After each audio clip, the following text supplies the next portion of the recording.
Welcome to today's lesson. Today we are going to learn about semiconductor physics. First of all, we'll have to know what is semiconductor. Mainly, a semiconductor is a substance which has resistivity in between conductor and insulator. For an example, silicon, germanium, selenium, carbon, etc. Normally, semiconductors have resistivity in between 10 inverse 4 to 0.5 ohm meter. And now we'll learn about some properties of semiconductor. Here we can see three main properties of semiconductor. First one is the resistivity of semiconductor is less than an insulator but more than a conductor. Okay, the second property is semiconductors have negative temperature coefficient of resistance. That means with the increase of temperature, the resistivity of a semiconductor will decrease, and the reverse is also right. If we decrease the temperature, then the resistivity of semiconductor will increase. Okay, and the third one is if we add suitable metallic impurities like arsenic or gallium, then it can change the current carrying capability of semiconductor in high amount. Now we'll learn about bonds in semiconductors. There are several types of bonds like ionic bond, covalent bond, metallic bond or hydrogen bond. But the semiconductors go for covalent bond because it is lot more easier to share electron with adjacent atoms instead of receiving 4 electron or donating 4 electron from its outer orbit, as they have 4 electron in their outer orbits. So a silicon atom will share its electron with adjacent silicon atoms and fill their octet of their outer orbit, and thus they create a crystal of semiconductor with covalent bonding. Now we'll discuss about commonly used semiconductors. Though we have some other types of semiconductive materials, but silicon and germanium are vastly used because they are very much available in nature, and it requires a very small energy to break their covalent bondings.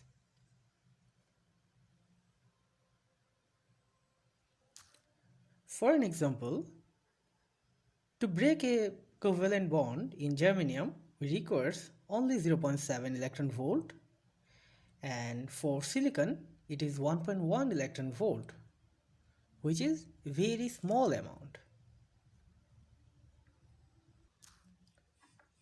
Here we can observe another given description of germanium and silicon.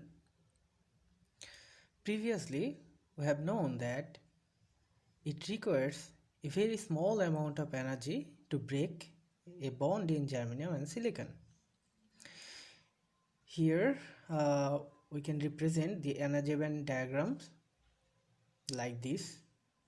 Usually valence band of the semiconductors remain full, and if we want to break a bond and remove it or to provide it in conduction band, then we will require a 0.7 electron volt of energy for the germanium, and for silicon if we want to break a bond and to take the removed electron in conduction band, we will require 1.1 electron volt, and the gap between conduction band and valence band is known as forbidden energy gap.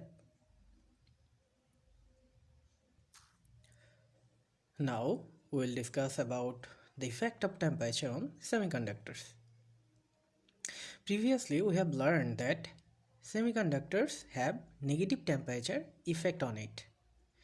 And now we'll discuss what actually happens in semiconductor with the temperature. And for that we'll divide temperature effect in two categories. First, we'll see what happens at absolute zero temperature, that is what happens at minus 273 degrees Celsius temperature, and what if we increase temperature from minus 273 degrees Celsius. Okay. Suppose we have a silicon crystal at absolute zero temperature. We know that one silicon atom combine with other silicon atom in covalent bond.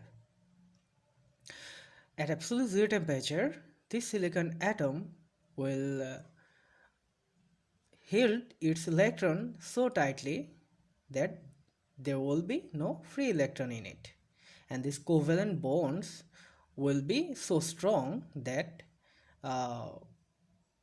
this bond cannot be break easily. In other words, we can say that the gap between valence band and conduction band increase so much that no electron can reach from valence band to conduction band. So there will be no breakage bond, so there will be no free electron or hole. That's why due to unavailability of any free charge carrier, these semiconductors will behave like a perfect insulator at this temperature. A perfect insulator.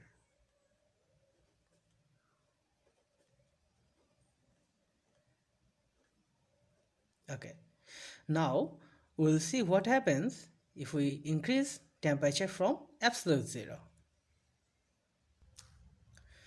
If we increase temperature gradually, then this silicon atom will tend to vibrate, and with the increasing temperature their vibration will increase, and at certain level this any of this bond can be broken down and electron can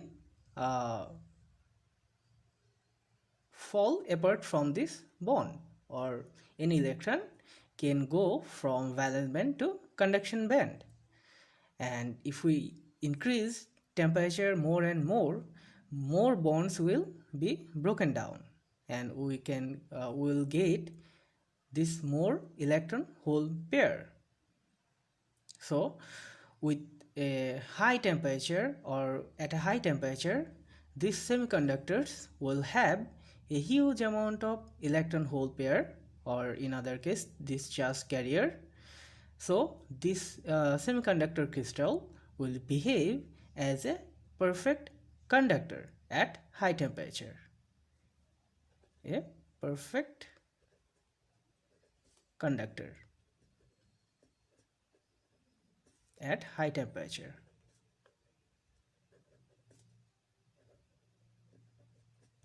Okay, that's all for today.